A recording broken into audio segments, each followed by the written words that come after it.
الحمد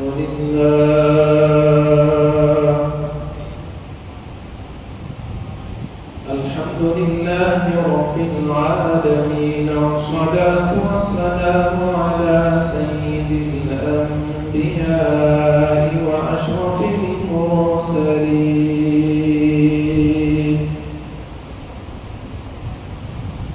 سيدنا محمد وعلى آله وصحبه أجمعين.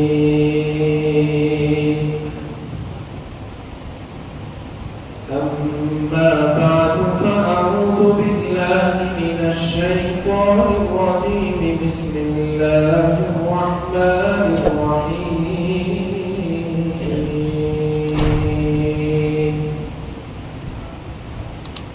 والذين يكنزون الذهب والفضة ولا ينفقونها في سبيل الله فبشرهم بعذاب أليم. يوم يحمى عليها في نار جهنم فتكوى بها جباههم وجنوبهم وظهورهم هذا ما كنزتم لأنفسكم فذوقوا ما كنتم تكنزون. صدق الله مولانا العلي العظيم. وقال النبي صلى الله عليه وسلم: أدوا زكاة أموالكم، أو كما قال صلى الله تبارك وتعالى عليه وعلى آله وصحبه وبارك وسلم تسليما كثيرا كثيرا كثيرا. سبحانك لا علم لنا إلا ما علمتنا إنك أنت العليم الحكيم. اللهم انفعنا بما علمتنا وعلمنا ما ينفعنا وزدنا علما. رب اشرح لي صدري ويسر لي أمري واحلل عقدة من لساني يفقهوا قولي. بزرگان محترم، نوجوانان مکرم، عزیز دوستوں، پروردگار عالم نے اپنے بندوں کی ساری ضرورتوں کا انتظام فرمایا ہے، اور اللہ تبارک و تعالیٰ نے ہماری ضرورت جن جن چیزوں کے ذریعے سے رکھی ہے، اللہ نے ان تمام چیزوں کو پیدا فرمایا، اور جو چیزیں ہماری ضرورت کی ہیں وہ تمام چیزیں مجھے اور آپ کو عطا بھی فرمایا۔ انہیں اللہ کی نعمتوں میں سے ایک نعمت مال کی نعمت ہے۔ پروردگار نے ہم میں سے بہت ساروں کو مال کی نعمت سے بھی سرفراز فرمایا، دولت عطا فرمایا۔ اللہ تبارک و تعالیٰ نے مجھے اور آپ کو دنیا میں جانوروں جیسی زندگی گزارنے کے لیے پیدا نہیں کیا ہے۔ ہم کو انسان بنایا، اپنی مخلوق میں سب سے اشرف بنایا، اور زمین پر اپنا خلیفہ اور نائب بنایا۔ مطلب یہ ہوا کہ اللہ تبارک و تعالیٰ چاہتے ہیں کہ ہم اللہ کے حکموں کو دنیا میں پورا کریں، اس کی مرضی کے مطابق دنیا میں زندگی گزاریں، وہ جیسے چاہتا ہے اس طرح سے ہم دنیا میں اپنی زندگی بتائیں، اور پھر آخرت میں اللہ تبارک و تعالیٰ مجھے اور آپ کو، اپنے بندوں کو انعام و اکرام سے نوازتا ہے، تو یہ اللہ تبارک و تعالیٰ نے انسان کے ساتھ وابستہ کیا، اور اسی طرح جو دوسری مخلوق اللہ کی ہے اس کو اللہ پاک نے اس حکم کا پابند نہیں بنایا۔ اللہ نے انسان کو عقل سلیم دی اور اسے سمجھایا، بتایا کہ تو آزاد نہیں بلکہ میرے حکموں کا تو پابند ہے۔ تو جس طرح سے میں نے تجھے پیدا کیا، ایک دن تیری زندگی کا آخری ہوگا، پیدائش سے لے کر موت تک، خاص طور پر بالغ ہونے سے لے کر موت کے منہ میں جانے تک کی تیری پوری زندگی کا تجھے رب کے ساتھ حساب دینا ہوگا۔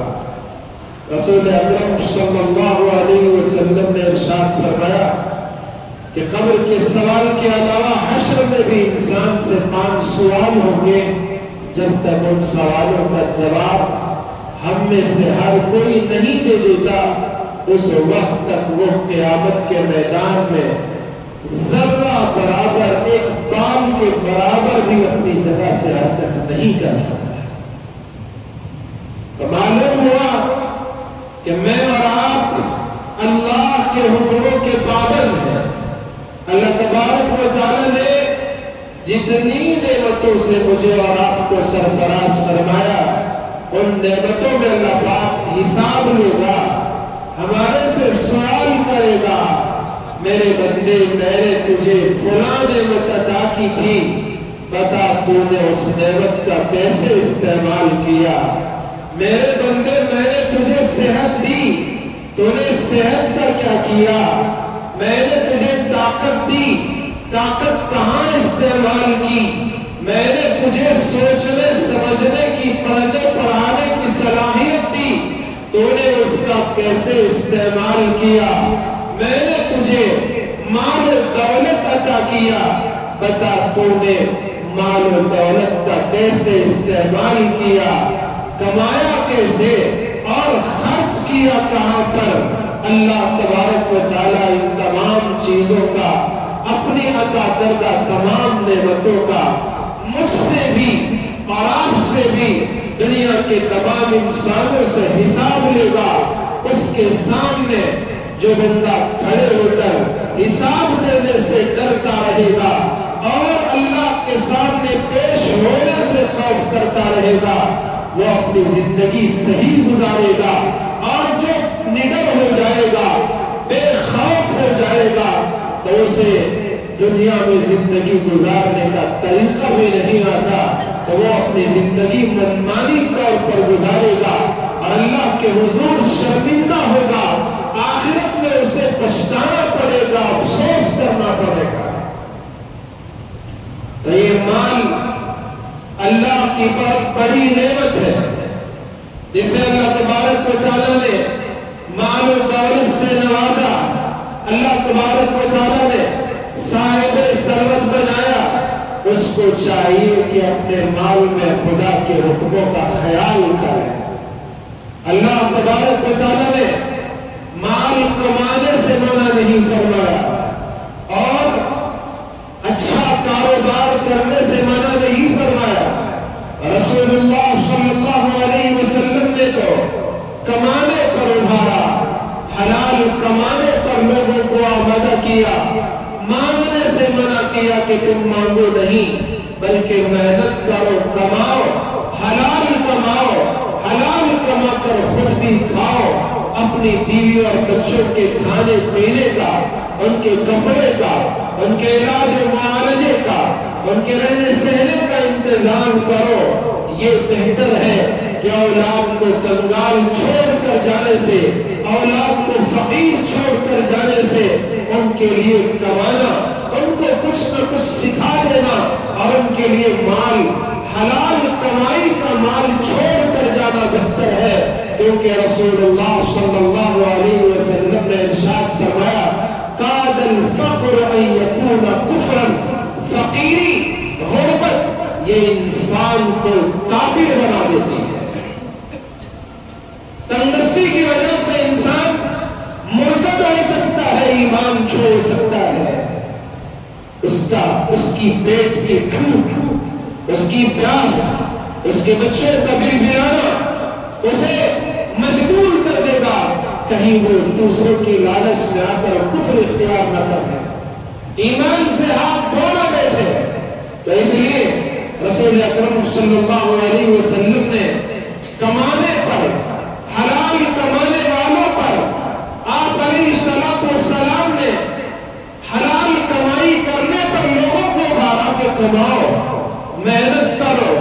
حلال کمانے والا، امانت داری کے ساتھ تجارت کرنے والا قیامت میں صدیقین کے ساتھ ہوگا، قیامت میں انبیاء کے ساتھ ہوگا، کیونکہ یہ حلال کمانے والا ہے، کسب حلال کا متلاشی ہے۔ اللہ کو اس کا کمانا پسند، اور اس کمانے پر اللہ دنیا تو دیتے بھی ہیں اور اس پر اجر بھی عطا کرتے ہیں کہ میرے بندہ حرام سے بچ کر حلال روزی کی تلاش کر رہا ہے تو اسے دنیا بھی ملتی ہے اور آخرت میں اس کے لیے اجر سے بھی نوازا جاتا ہے۔ تو اللہ تبارک و تعالیٰ نے اور اللہ کے رسول نے کبھی کسی کو کمانے سے منع نہیں فرمایا، لیکن یہ بتایا کماؤ تو حلال کماؤ، حرام نہ کماؤ، کماؤ تو سچ بول کر کماؤ، جھوٹ بول کر نہ کماؤ، کماؤ تو امانت داری سے کماؤ، خیانت و فریب و دھوکہ دہی سے نہ کماؤ، کماؤ تو محنت کر کے کماؤ، یتیموں کا مال لوٹ کر، بیواؤں کا مال چھین کر تم مالدار نہ بنو، اپنی محنت سے حلال کما کر تم مالدار بنو۔ اللہ تبارک و تعالیٰ نے قرآن مجید میں مال کو خیر کا لفظ قرار دیا، اِنَّهُ لِحُبِّ الْخَيْرِ لَشَدِيدٌ، بے شک انسان خیر کی محبت کا بڑا شدید ہوتا ہے، وہ بہت زیادہ خیر سے محبت کرتا ہے۔ یہاں خیر سے مراد مال ہے، مال سے انسان بڑی محبت کرتا ہے، تو یہاں مال کو اللہ پاک نے خیر کا لفظ استعمال کیا، پتا چلا مال میں فی نفسی ہی کوئی شر نہیں، کوئی برائی نہیں، کوئی خباثت نہیں۔ آدمی اگر مال کمانے کے لیے محنت کر رہا ہے تو یہ کوئی جرم اور گناہ کی بات نہیں، بلکہ یہ خیر کا کام کر رہا ہے، بھلائی کا کام کر رہا ہے۔ لیکن یہ خیر شر میں کب بدلے گا؟ جبکہ مال کمانے میں خیانت کرے گا۔ یہ خیر کب شر میں تبدیل ہوگا؟ جبکہ مال کمانے میں جھوٹ بولے گا۔ یہ خیر کب شر میں تبدیل ہوگا؟ جب نماز چھوڑ کر کمائے گا۔ یہ خیر کب شر میں بدلے گا؟ جبکہ اللہ کے حکموں کو توڑ کر کمائے گا۔ تو پھر یہ خیر خیر نہیں بلکہ شر میں تبدیل ہو جائے گا۔ اس لیے حرام سے مجھے اور آپ کو ہمیشہ بچنے کی پوری پوری پوری کوشش کرنی چاہیے۔ حرام لقمے اصل میں وہ جہنم کی آگ ہے جس سے ہم اپنے پیٹوں کو ڈالتے ہیں۔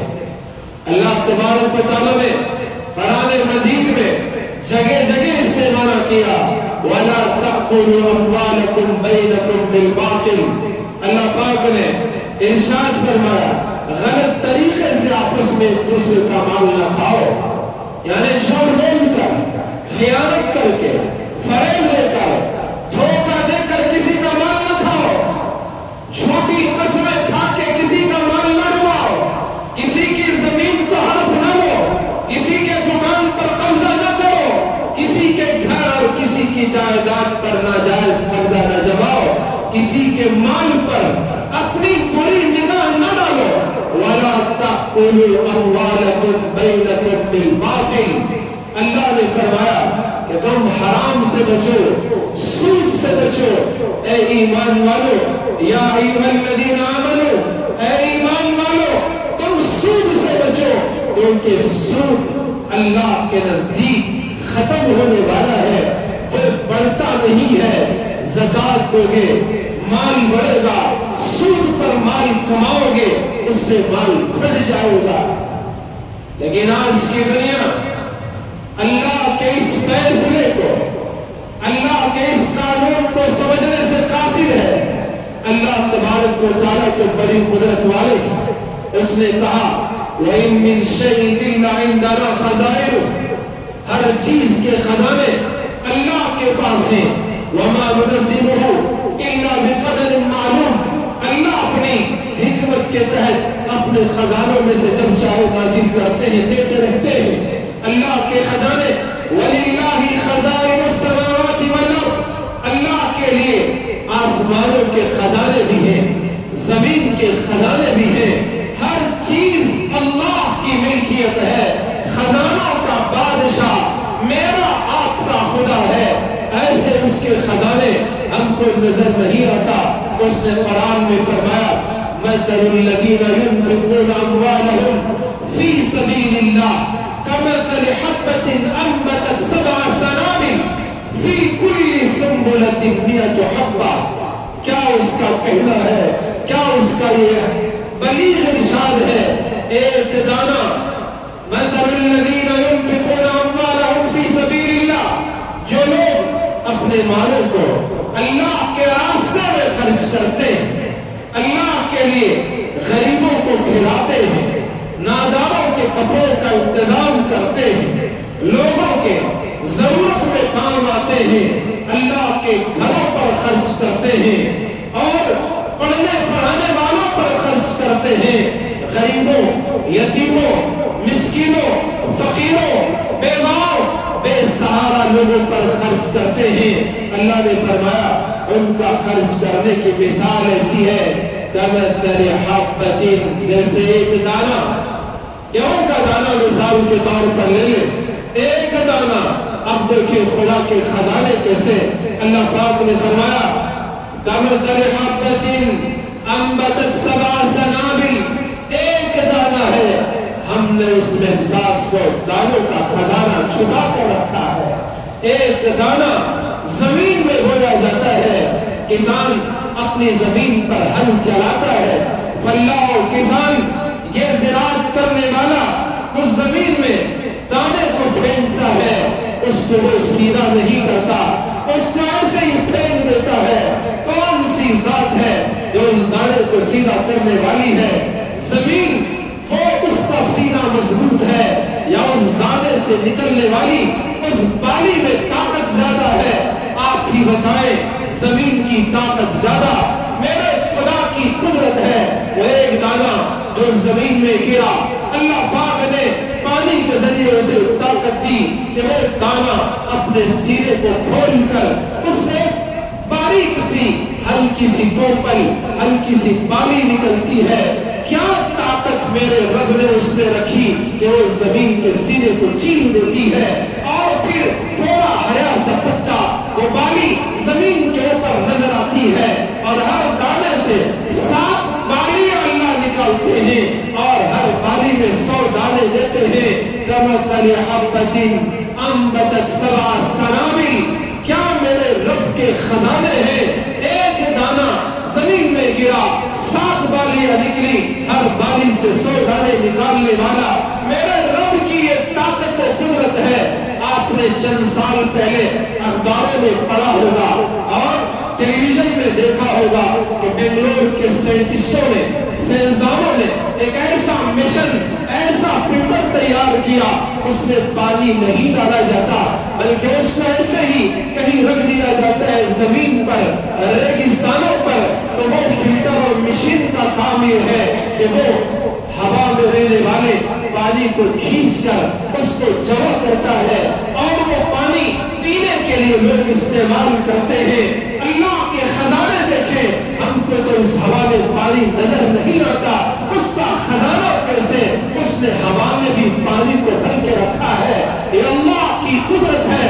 پانی کے الگ خزانے ہیں، اس پانی میں اللہ نے ہوا کے خزانے رکھے ہیں اور یہ ہوا اس میں اللہ نے پانی کے خزانے رکھے ہیں.